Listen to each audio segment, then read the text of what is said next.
Love is God. Live in love. Live in love. Sai Ram, welcome to the new episode of Oh My Sai.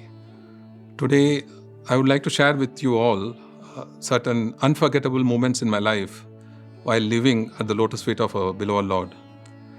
My mind races back 38 years back when one of the I had an opportunity of getting from Swami 4 great Mahavakyas as I put for myself.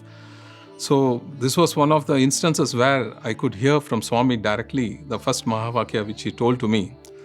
And the background to this Mahavakya which I got from Swami was something like this. I had a first darshan of Swami on August 15th, 1978 in Vrindavan. And even though we have been devotees of Swami right from my birth, but that was the first time I saw Swami in physical form. My father, who was alive then, wanted me immediately at that point of time itself that in future that I should become a student in Swami's college. This he told in 1978 when I was studying in school. Exactly 9 years later, in 1987, I did become a student, and I was a student in Vrindavan, the same campus where my father lived. But in between, in the year 1984, my father passed away due to health reasons. One of the last words he said before he was moved to the ICU, we used to have Swami's bhajan cassettes in those days, which used to be published from Bombay. And Swami's photos used to be there in the cover of all those bhajan cassettes. So looking at the cassette, the Swami's photo in that bhajan cassette, my father had told my mother, I am leaving you in care of Baba, meaning my mother, myself and my younger brother, 3 of us. And those were the last words of my father. So when we became Swami's student, and even my mother was also a very unique case of being a student along with me. She was doing B.Ed after all the episode. In one particular instance, when Swami had given an interview to us, and my mother expressed to Swami that both me and my brother should have a healthy and long life, unlike my father, who passed away at the age of 40. Swami hugged both of us, both me and my brother, on either side of him, and said the first Mahavakya, which I cannot forget, my children, my responsibility. So this was a great assurance Swami gave to my mother. Now, true to this assurance, Swami, at every stage of my life, not that it was not being done before Swami uttered, but I became more aware of it after that incident, that Swami has been guiding at every stage of my life, be it my married life, my personal life, my career, in all angles, 360 degrees, Swami has been taking care each and every moment. And I'll just move on to the second Mahavakya which I got from Swami. This happened, again, Swami had blessed by coming to our house and having lunch with us in our house in the year 1988. And Swami had also by then performed Upanayanam of my younger brother, the third ceremony, and also Swami had performed the 60th marriage ceremony of my grandparents. So many things Swami had done in quick succession. So my mother just ventured to tell me that when you get an opportunity, express your gratitude to Swami for having done all these things. So after a month or so, when I had an opportunity, I bolstered enough courage to tell Swami, Swami, my mother would like me to express the gratitude for all that Swami has done for us. Swami then very calmly asked me, when you go home for holidays and when your mother cooks food which you like, what do you say? Do you say thanks to your mother? I said, no, Swami. So if you don't say thanks to your mother, why do you say thanks to Swami? Is Swami and mother different for you? Then if that is the case, I don't want to talk to you, Swami said. I said, no, Swami, that is not the case. Then Swami said, Swami and mother are one and the same. And Swami asked me to take Padnamaskar. Moving on, there are 2 more Mahavakyas which Swami blessed me with. It was another instance where Swami had taken me for our entire family for an interview, and then he took me for a personal interview, only me alone.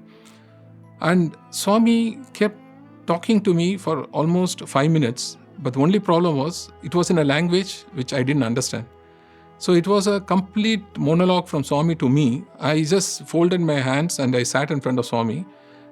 Swami just kept speaking. At the end of it, Swami just made a statement, "Who are you?" When I didn't know how to answer, Swami said, "You are my property." So this was the thing. I was a bit dazed with this experience. And then I came out. So in outside entry room, and Swami normally gives vibhuti, Swami again asked me, "Who are you?" When I was still not clear what to answer, Swami again repeated, "You are my property." Then came out. I came and sat for bhajan those days in the upper portico and Parthi campus, Prasanthi Nilayam. And there used to be an ethereal time in those days between the flute being played and the bhajan starting. There will be a brief interlude of 1 minute or half a minute before the Omkaram starts for the bhajan. So many a time, that was a time when Swami used to come and stand in complete, the entire Prasanthi Nilayam grounds will be in pin drop silence, all eyes riveted on Swami, and Swami just standing there at the edge of the portico and gently swaying and looking at the devotees. So it is an unforgettable moment in my life. I'm sure people of my generation will remember this scene. At that moment, instance also, Swami standing where he's standing, I was sitting right in the first row. Swami asked me, "Who are you?" So I didn't know what to answer. Swami again repeated for the third time that evening, "You are my property." Again, this Swami lived up to this word, and I have seen innumerable times where I cannot even end up narrating all those kind of instances where Swami has proved to me time and again as to how he has really treated me as his property, and he has taken care of me through thick and thin, ups and downs, and various vagaries one has faced in life. And the final one was a wonderful experience. This was very, very highly spiritual. Everything was spiritual, but this was very, very deep from Swami. Again, in another instance, when Swami asked me, "Who are you?" I didn't know how to answer. So when I again looked at Swami, this was after all these instances, Swami said, "The right answer to this question is, I am I." I didn't understand what Swami said, but that word just got deep into my heart. Swami said, "I am I." And again, similar to the property Mahavakyas of Swami, Swami repeated this statement of "I am I" the same evening 3 times to me in different places to ensure that it gets imprinted in my mind. Now, I compare myself with a young child, a newborn baby. A newborn baby, when it just turns on its back and turns over, it's supposed to be one of the greatest first movements in the child's progress, the entire growth of a child when it turns over. So I compare myself in spirituality only at that stage, even today. But what I realize is, when I look back on all these instances where Swami has blessed with all these great statements, Swami wanted all of us, and particular people like me, whom he had given all these statements, to get up and run 39 years back. Now, what I am narrating happened 39 years back. Now, this was the expectation of Swami then. But I am still trying to understand. I am still in a quest to understand what Swami has said and trying to live up to these words.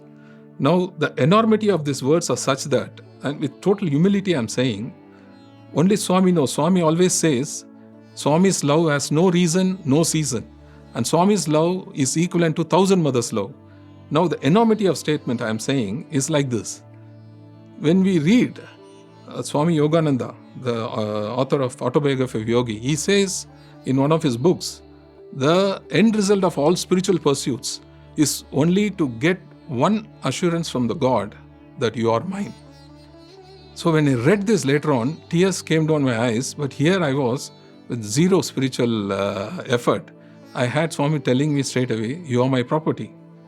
You are my responsibility. My children, my responsibility."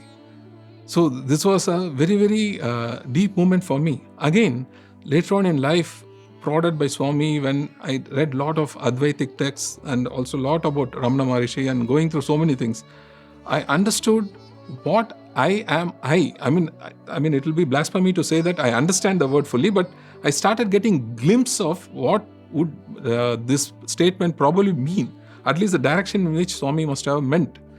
But then I realized so much effort, so much things are done by all these great souls. But here, as an avatar, as a mother, as a guru, whichever way you look at, as a very loving divine mother, without any effort, at least as far as I know, zero effort from my side, he just gave it on a platter.